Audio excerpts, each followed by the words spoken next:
ওই ব্যক্তিকে দুনিয়ায় যে সকল উত্তম নামে ডাকা হতো সে সকল নাম উচ্চারণ করে বলতে থাকেন, এ হলো অমুকের পুত্র, অমুকের রূহ। সবাইকে একদিন মরণের স্বাদ গ্রহণ করতে হবে। তারা এভাবে প্রথম আসমান পর্যন্ত পৌঁছেন এবং আসমানের দরওয়াজা খুলিয়ে নেয়ার ব্যবস্থা করেন। দরওয়াজা খোলার পরে তারা ওই রূহ নিয়ে আরো ঊর্ধ্বে গমন করেন। এমনি করে তারা 7 আসমান পর্যন্ত পৌঁছে যান। আর প্রত্যেক আসমানে নৈকট্যশীল ফেরেশতাগণ পরবর্তী আসমান পর্যন্ত উক্ত রূহকে পৌঁছে দেন। এভাবে যখন 7 আসমান পর্যন্ত পৌঁছে যায় তখন আল্লাহ পাক ইরশাদ করেন, আমার এই বান্দার নাম ইল্লিয়িন কিতাবে লিখে দাও এবং তাকে দুনিয়ায় নিয়ে যাও, কেননা আমি মানুষকে জমিন থেকেই সৃষ্টি করেছি এবং সেখানে তাকে ফিরিয়ে দেব, আর সেখান থেকেই তাকে দ্বিতীয়বার বের করে আনব। অতঃপর রূহ তার দেহে প্রবেশ করানো হবে। এরপর দুজন ফেরেশতা তার নিকট আগমন করবেন। তারা তাকে বসিয়ে প্রশ্ন করবেন, তোমার রব কে? সে উত্তরে বলবে, আমার রব আল্লাহ। পুনরায় তাকে প্রশ্ন করা হবে, তোমার দিন কি? সে বলবে, আমার দিন ইসলাম। আবার প্রশ্ন করা হবে, এ ব্যক্তি কে যাকে তোমাদের মাঝে প্রেরণ করা হয়েছিল? সে জবাবে বলবে, তিনি হলেন আল্লাহর রাসূল হযরত মুহাম্মদ সাল্লাল্লাহু আলাইহি ওয়াসাল্লাম। এরপর তাকে প্রশ্ন করা হবে, তোমার আমল কি ছিল? সে বলবে, আমি আল্লাহর কিতাব পড়েছি, তার উপর ঈমান এনেছি এবং তার সত্য বলে ইয়াকিন করেছি।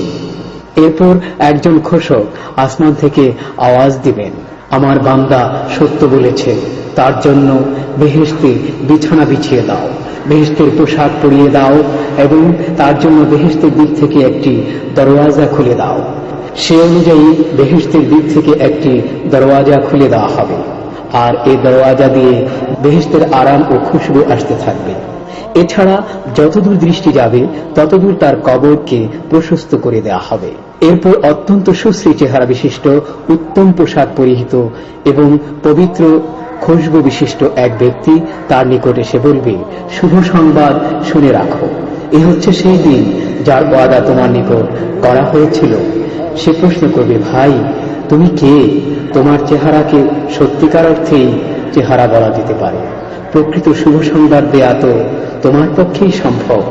সে বলবে, ভাই আমি তোমার নেক আমল। মহান প্রভুর কাছে ফিরে যেতে হবে, ফিরে যেতে হবে। অতঃপর সে খুশি হয়ে বলবে, হে আমার রব, তুমি কিয়ামত কায়েম করো। প্রভু হে, তুমি কিয়ামত কায়েম করো, যাতে করে আমি আমার পরিবার পরিজন ও সম্পদের মধ্যে পৌঁছে যেতে পারি। এখানে পরিবার পরিজন বলতে বেহেশতের হুর এবং সম্পদ বলতে বেহেশতের অনাবিল সুখ সামগ্রী ও নিয়ামতকে বোঝানো হয়েছে। মিশকাত শরীফ।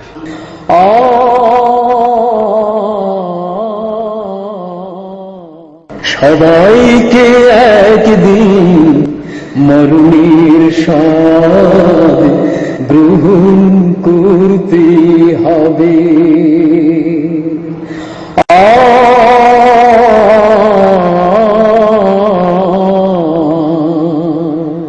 কোন কাফির যখন দুনিয়া থেকে আখিরাতের দিকে যাওয়ার সময়ে উপনীত হয় তখন আসমান থেকে কুৎসিত কালো চেহারা বিশিষ্ট ফেরেশতারা তার নিকট হাজির হয়।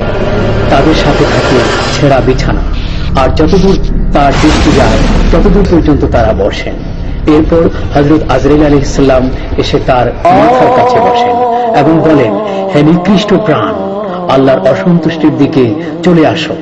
মালাকুল মউতের এই হুকুম শোনা মাত্রই তার রূহ দেহের ভেতর এদিক ওদিক দৌড়াদৌড়ি করতে থাকে। তখন মালাকুল মউত তার রূহ দেহ থেকে এমন ভাবে টেনে বের করেন যেমন করে গোশত ভুনা করার শিক ভেজা পশম থেকে পরিষ্কার করা হয়। এরপর মালাকুল মউত ওই রূহ নিজের হাতে গ্রহণ করেন এবং অন্য ফেরেশতারা চোখের পলকে ওই রূহ গ্রহণ করে ছেঁড়া নেকড়ায় বেঁধে ফেলে। এই নেকড়া থেকে এমন দুর্গন্ধ বের হবে যা এ দুনিয়ার পচা ও গলিত প্রতিগন্ধময় মরা লাশের চেয়ে কোনো অংশেই কম হবে না।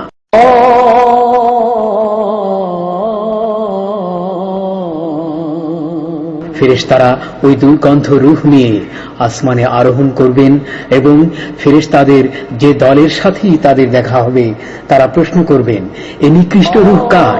তখন তারা ওই ব্যক্তিকে দুনিয়ায় যে সকল খারাপ নামে ডাকা হতো সেগুলো উচ্চারণ করে জবাব দেবেন, অমুকের পুত্র অমুকের রূহ।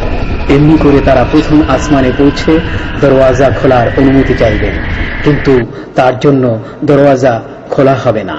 অতঃপর আল্লাহ পাক ইরশাদ করবেন, এর নাম সিজ্জিন কিতাবে লিখে দাও, এটা জমিনের সর্বনিম্নে অবস্থিত।